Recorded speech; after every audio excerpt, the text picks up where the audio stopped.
this is section 2.9, and this is the first section of the year, so a couple things to go over. You have these slips of paper you can pick up in the classroom that ask you to put some information on here that you'll then staple to your assignment. But on this, it's going to ask for your learning intentions. These are the things that I hope that by the end of this lesson you understand. If you don't, that's something you need to check with me on. But the first, our learning intentions for today are the student will be able to graph absolute value functions and perform transformations of absolute value functions. So those are hopefully, when we finish with the section, what you'll know how to do. The other thing is that you're going to add to this piece of paper is vocab that we're going to go over today, that hopefully some of this you already know, but it's important stuff that you need to know to do the assignment. And so we'll go through this vocabulary, and you want to write these down on the piece of paper. So you're going to put absolute value functions, parent function, domain, range, transformation, vertical, horizontal, stretch, compression, shifts, which is also another term, translations, and inverse operation. And those we'll go through, but by the end of this, you should know what all these terms mean.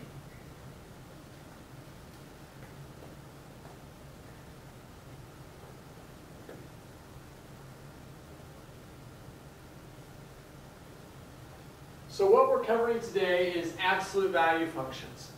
Now a function is anything that as you go through your day, you expect things to occur in functions. If you buy a pop for $1.50 and then you come up and buy another one, you expect it to be $1.50 again, or someone else. Things that are not a function are your height and your shoe size. Okay? You want some things to occur the same every time you put an input in, that the output's the same. That makes it a function. So like your calculator, every time you put in a set of instructions in your calculator, you expect the next time you put in the same exact steps, you would get the exact same answer, or your calculator is no good. You would not expect height and shoe size to be a function, because not everybody that's 6 foot tall has the same shoe size. So that's what a function is. Absolute value, remember, is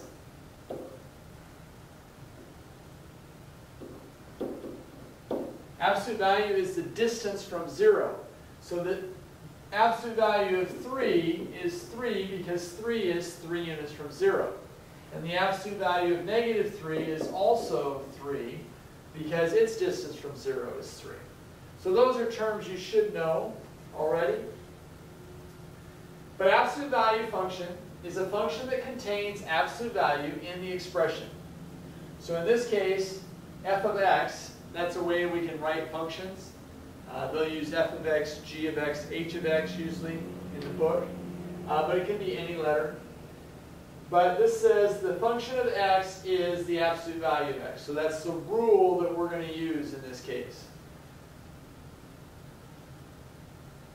In this case, when we have this f of x equals the absolute value of x, it's called the parent function of absolute values, because it's as simple as absolute value function as I can make. There's nothing multiplied to it, added, subtracted, any of that. In that case, the domain is your input numbers. So if we take this parent function and we say x and then our f of x, which also you can put as y, what you're more familiar with, is the absolute value of x. If I plug in -2, I plug it in here, the absolute value of -2 is +2. If I plug in -1, the absolute value is 1, 0, 0, 1, 1, and 2, 2. So that if I was to graph this parent function then, at -2 we're at 2, at -1 we're at 1, at 0 we're at 0, 1 we're at 1, 2 we're at 2. And so it gives us this type of graph. And when you do absolute value functions, you'll always get either this V look, whether it's wider or narrower, left or right, up or down. You'll either get that look or it flipped over like a TP. So the domain is all real numbers. Domain is your input numbers. I can put any value I want in for x. I can put fractions in, I can put decimals in, Positive, negative numbers doesn't make any difference. The range is your output numbers. Those are the numbers you get out. Well, when we look at this, the smallest number we get out is 0. All other numbers are greater than that. We'll never get a negative number out of this function. And so our range is our output numbers, and that would be the non-negative real numbers, or you could write that as y, because that's our y values, or f of x, is greater than or equal to 0. And the vertex, which is our turning point, is 0, 0.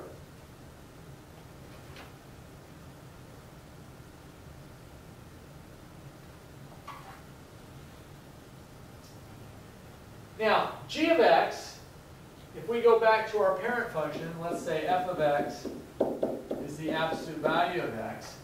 These are all things that can affect the absolute value of x. A would be a number multiplied outside of the absolute value. B is a number multiplied by x inside the absolute value. H is a number that's added or subtracted inside the absolute value. And K is outside. These are the transformations of the image of f of x equals the absolute value of x. So remember, transformations from geometry, that is, I could slide this left or right, I could slide it up and down, I could slide it at an angle, I could rotate it, I could dilate it, make it bigger or smaller, I could stretch it, I could compress it, I could reflect it. So there's all these transformations we can do, and that's what this does, is it affects that f of x equals the absolute value of x. And we're going to learn how a, b, h, and k all affect this parent function. Now, this is the same, as we go through the year, we're going to do functions all the time. And the way a, b, and h, and k affect the function always stays the same. So if we can learn it once really well, we can apply it as we go through the year. The b, we don't use that a lot, but I want to show you now so that we don't have to change it later on and add it in, so that way you have everything for the year. So transformations. Let's take a look at the A first. A is a vertical stretch or compression. It's either going to take the graph and stretch it vertically up or vertically down, or it's going to compress it vertically. So it can do both of those. It stretches it if A is greater than 1. Now that's the absolute value of A. So if A was -3, it would still be a stretch because the absolute value of -3 is 3. So if A is greater than 1, it's a stretch. If the absolute value of A is less than 1, then it's a compression. Okay? So you can look at the graph, and let's say that g of x equals 3 times the absolute value of x. This would be a vertical,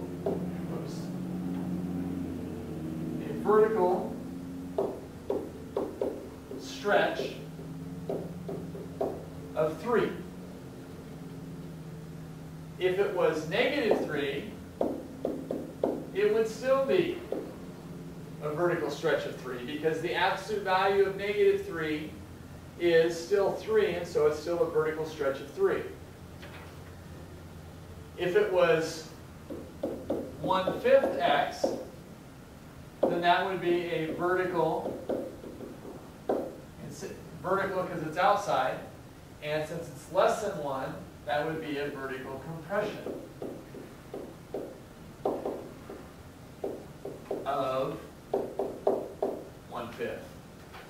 And so all you have to do is look at A, decide is the absolute value greater than 1, or if the absolute value is less than 1, that will tell you whether it's a stretch or compression. We already know it's vertical because it's outside.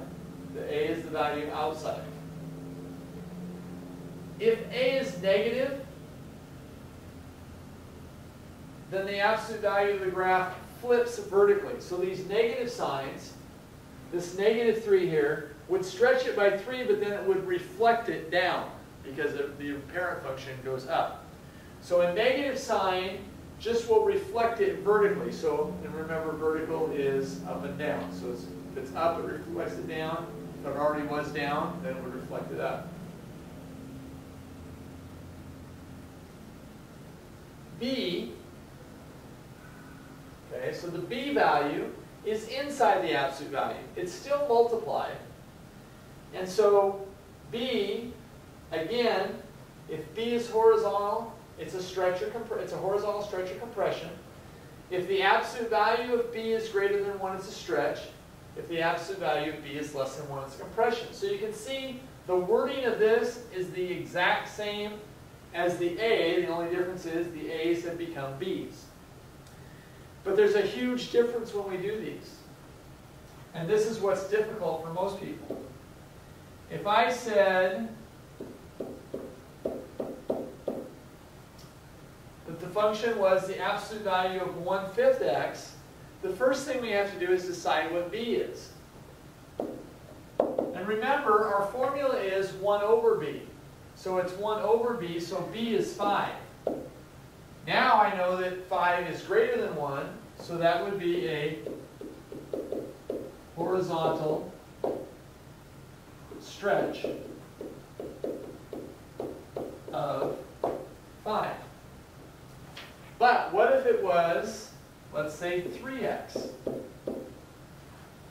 Well, to find out what B is, mathematically I can solve that. I can just go here and say, let's let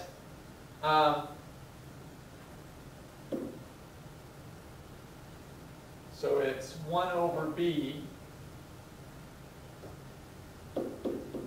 That's this 1 over B here. Has to equal 3. And if I was to mathematically solve this, I could multiply both sides by B. The B's would cancel over here. I get 1 equals 3B. Then I would divide by 3 and get 1/3 equals B. So in this case, B is 1/3.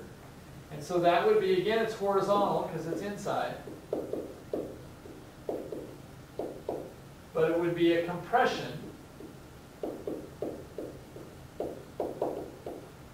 of 1/3. All right? Again, if B is negative, it flips it horizontally. Okay, so if I put a negative sign in here, it flips horizontally. But here's the thing. When we have our graph, wherever that's located, if I flip it horizontally, again, it's on the vertex. Well, if I flip that, this side would go here and this side would go there, and you couldn't tell. It would look the exact same. So there's really no difference when you flip it horizontally here. And then the last two things we're going to look at is H and K. H is a horizontal shift. Horizontal would be left and right. And K is a vertical shift, up and down.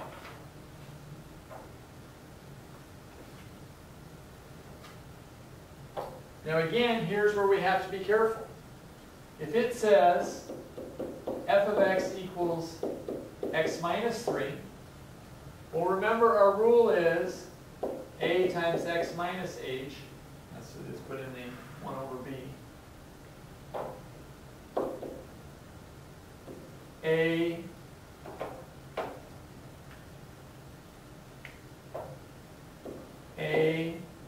times the absolute value of 1 over b, x minus h plus k. Well, this minus 3, h would have to equal, for that to be, h has to be 3 to get minus 3. So you can see here again, it's the opposite of what it says. Just like with the b, it was the reciprocal of what it said, the multiplicative inverse. Remember, inverses are opposite operations, so if it's multiplication, the multiplicative inverse is the reciprocal.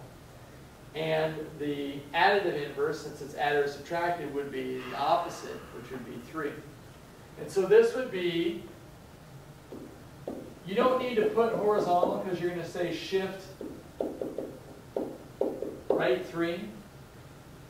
And if I had a plus 2 there, then that's our k value.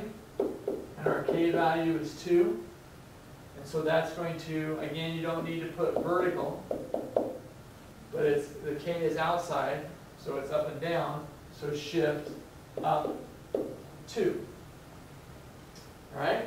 So there's a lot of things to do here, but to summarize this and hopefully to make it really clear,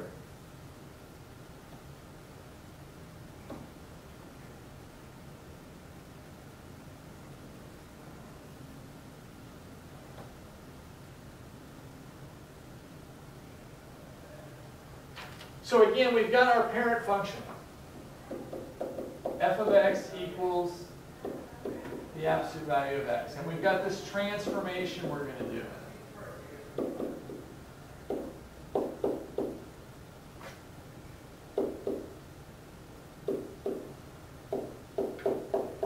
And we put these letters in there just to represent them.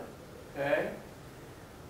If the value affects the absolute value. Okay? So if it's outside the absolute values, so A and K, it is a vertical transformation, up and down. Okay? If the value affects the X, so that would be inside the absolute value, then it is a horizontal transformation. And here's what's important. It's the inverse of what it says. So if it's added or subtracted, it's the additive inverse. If it's multiplied, it's the multiplicative inverse of what it says. Okay? So, outside, vertical. Okay? If it's multiplied, then it's a stretch or compression. Depending on if A is greater than 1 or less than 1, the absolute value. If it's inside, let's go back here. If it's added or subtracted, then it's a slide. Okay? Positive up, negative down, because it's again, this is all vertical. If it's inside, then it's horizontal. Easy way to remember this, remember the letters that are inside. The H is inside for horizontal. Then, it's always the inverse of what it says. Okay? And again, if it's multiplication, it's a stretch or compression, and addition or subtraction, it's a slide, just left or right, because it's horizontal. So on these sheets, I'm going to give you 3 examples, and I want you to put these examples on the sheet. So let's do a fairly easy one to start with.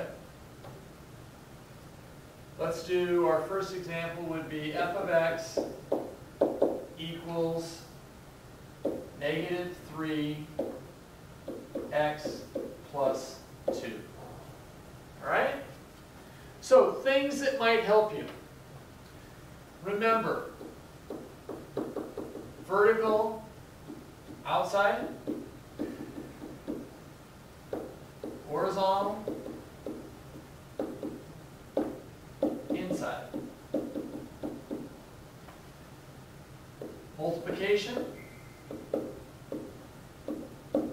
stretch, or compression.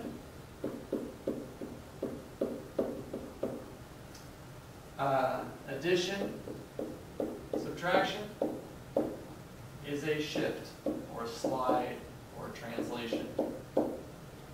Okay? So, as I look at this problem, just take each part one at a time. That's multiplied. It's outside, so it's vertical. Multiplication is a stretch or compression. The absolute value of negative 3 is greater than 1. So our A value is negative 3. And so that would be a vertical stretch of 3. We don't add the negative sign in our answer, because remember that negative sign is another transformation. It flips vertically. Because it's outside, so it's vertical if it's outside. There's nothing else outside, so now let's go inside. The b value is 1, so that doesn't, multiplying by 1 doesn't change it, so we don't need to worry about that. So we only have to worry about the 2. Let's do that in blue. The 2, so that's our h value.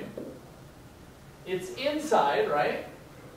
And so if it's inside, it's the inverse of what it says. The inverse of plus 2, additive inverse of that is negative 2. And so remember, if it's added or subtracted, it's a shift. And so this shifts negative 2, so to the left. So shifts left 2. And that's all you have to do to describe the transformations. Now, one other thing I should have gone over earlier. The vertex, remember it was 0, 0? Well, the vertex will always be HK because it shifts it left and right. The A and the B just stretch it or compress it so they won't move that vertex point. So if I was to ask the vertex for this, the vertex would be located at H, which is negative 2.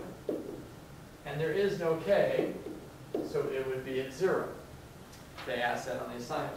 So that's the first example. Let's do another one. We're going to do 3 of them. So the second one, example 2, we'll make this a little more difficult. Let's go f of x equals 1/5 3x plus 4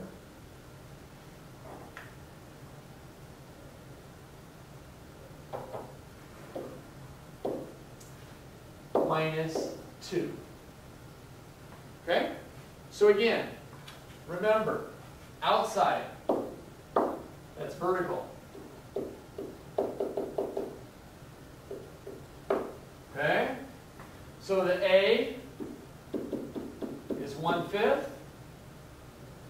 The absolute value of that is still 1/5. It's less than 1, so it is a vertical compression. You can tell what way it is. So vertical compression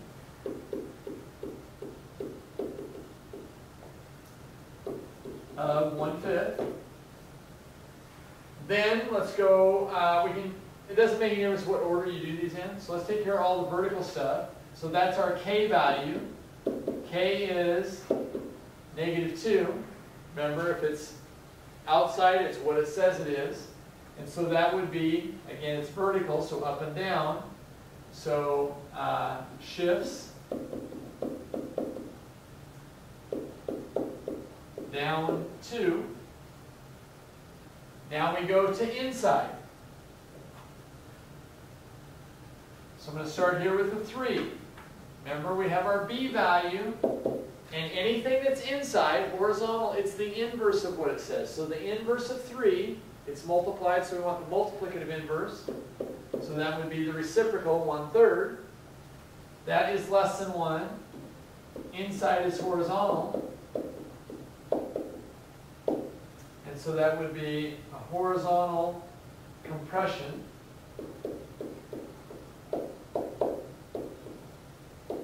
of 1/3. And the last thing we need to take care of is the 4, which is our H value. Again, it's inside, so it's the inverse of what it says. The opposite of plus 4 is negative 4. So that would be shifts left 4. And if they ask for the vertex, remember the vertex is always HK. And so in this case, my vertex would be at negative 4 and negative 2.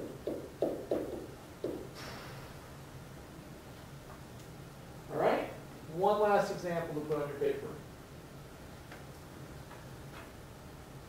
Let's do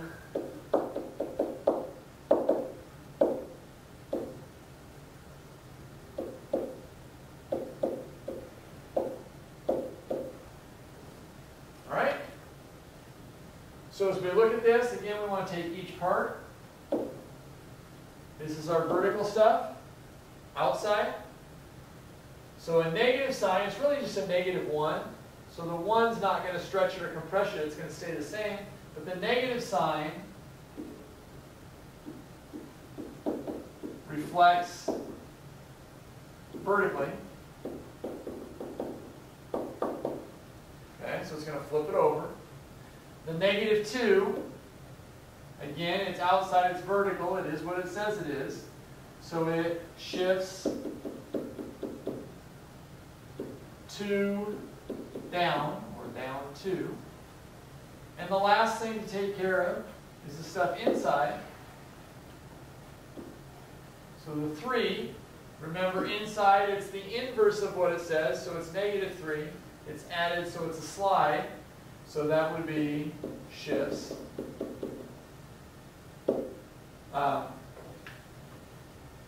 Left 3.